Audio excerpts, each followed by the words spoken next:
Hi, this is Ted Beener with the National Weather Service in Seattle. And this is the latest 2016 weather outlook, effective early February of this year, with a peak all the way into this coming winter season.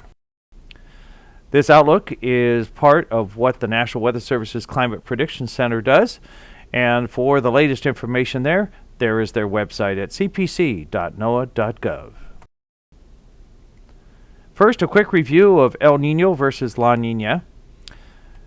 Since we're still dealing with that this winter, El Nino is when sea surface temperatures in the eastern Pacific tropical waters are warmer than average. In contrast, La Nina is when those same waters are cooler than average. And in between is what is called neutral conditions. If you're interested in more details on all of this, here is a website that you can use to look at more details on El Nino in a nutshell.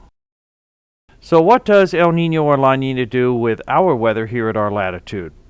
Well, during El Nino, when sea surface temperatures are warmer than average west of Peru, that results in the jet stream spending a lot more time across the southern tier of the U.S. as depicted here on the left side. In contrast, La Nina is when the jet stream is more variable but spends a lot more time in the Pacific Northwest and on occasion grabs cold air from the interior of western Canada and Alaska and brings it south into the Pacific Northwest. Here's another look at the patterns for La Nina and El Nino. In the case of La Nina on the left, cooler and wetter conditions for the Pacific Northwest, and for El Nino, just simply warmer than average conditions, and that's what we have experienced so far this winter season. Looking at historical trends, going back to 1950, everything in the red are El Ninos, everything in the blue are La Ninas, and you can see highlighted here are 6 of the warmest El Ninos, going back to 1950, with 2 particular ones in 1982 and 83, and the winter of 97-98. And this year's El Nino event is going to rank among the top 3. And again, the definition of a strong El Nino is sea surface temperatures in the eastern Pacific tropical waters that are 1.5 degrees Celsius or warmer. Strong El Ninos, or warm ones, are quite rare. There's, as you see on the pie chart here, roughly 1/3 for neutral, La Nina, and El Nino seasons. The strong El Ninos are less than 10%. Here's our current conditions for sea surface temperatures in the eastern Pacific tropical waters.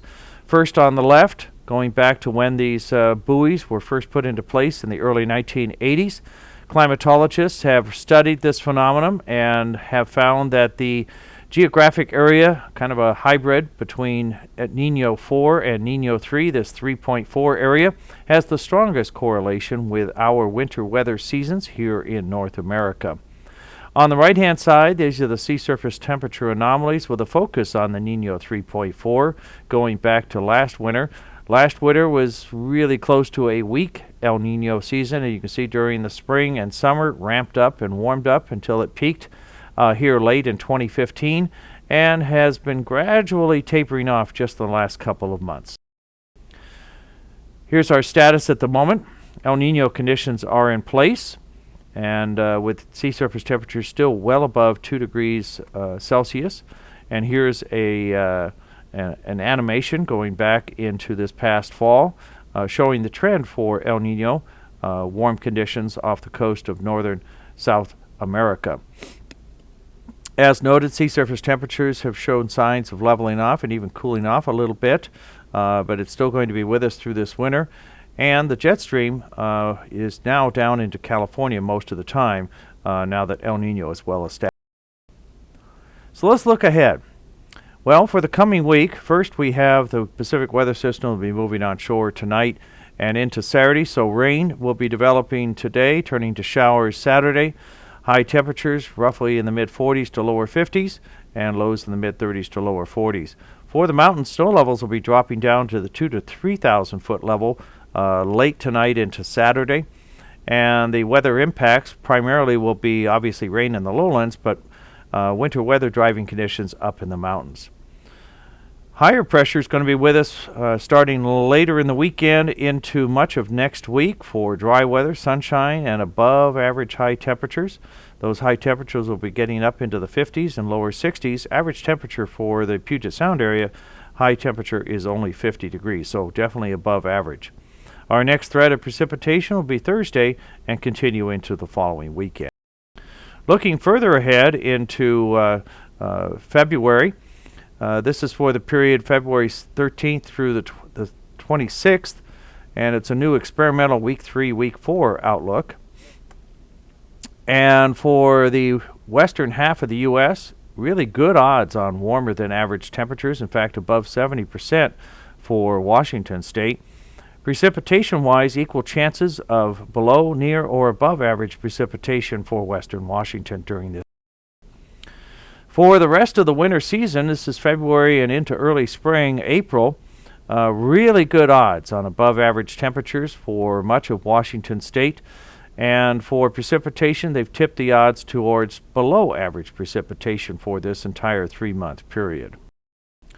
So in summary, El Nino is here, quite likely to stay with us through the rest of this winter season. And you can expect temperatures to be above average on the whole.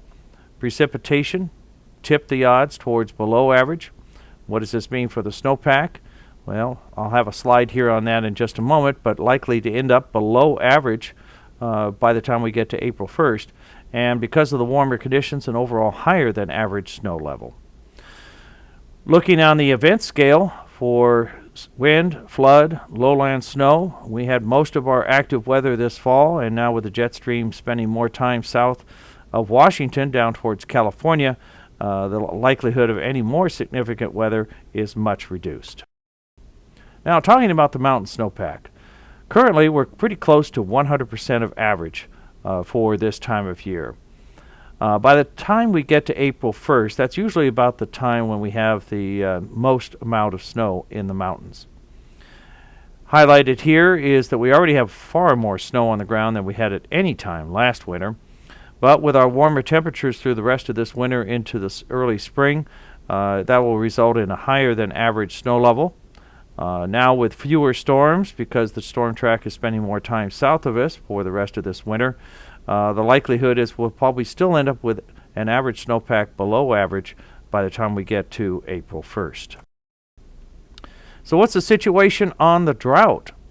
Well, this is the U.S. Drought Monitor as of mid-November last year, and you can see we still had dry conditions for much of the western U.S., including Washington state.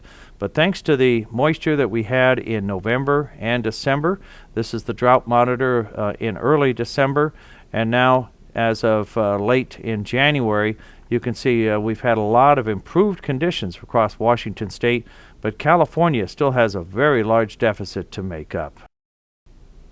If you're interested in more information on the drought, on our webpage at weather.gov/Seattle, under our local hydro link, we have a drought page that offers one-stop shopping with all of the elements you see listed here. So what's ahead? Well, here's some big news. El Nino is quite likely going to end. On the left-hand side here in the chart is a lot of guidance with regards to how sea surface temperatures in the eastern Pacific tropical waters are going to behave in the coming year. And they're all cooling off, and even many are now pointing towards the possibility of a La Nina for next winter. Something to keep an eye on as we continue through the rest of this year. So what is the rest of the outlook for this year? This is for the period April through June. And for temperatures, increased odds on above average temperatures for this 3-month period. Precipitation-wise, again, equal chances of near, below, or above average precipitation.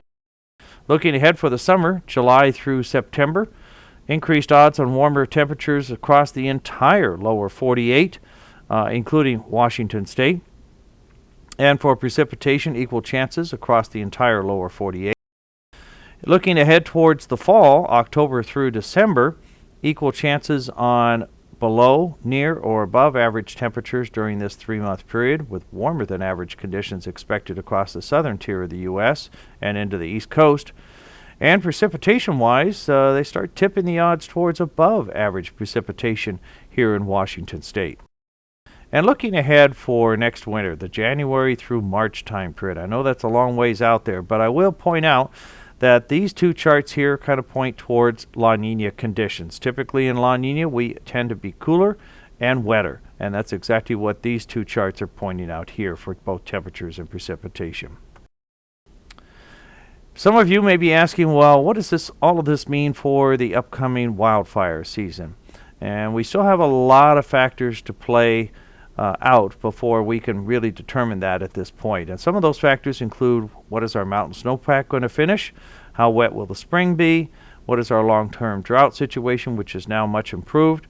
And what does it look like for warmer than average temperatures combined with our driest time of the year during the summer season? So a lot more considerations to play out between now and, say, the month of May or June this year. Last item here for those of you who are looking at where do I get that good information on weather. You can visit our website at weather.gov/Seattle. That also includes point and click site-specific forecasts, including hourly forecasts for your particular neighborhood.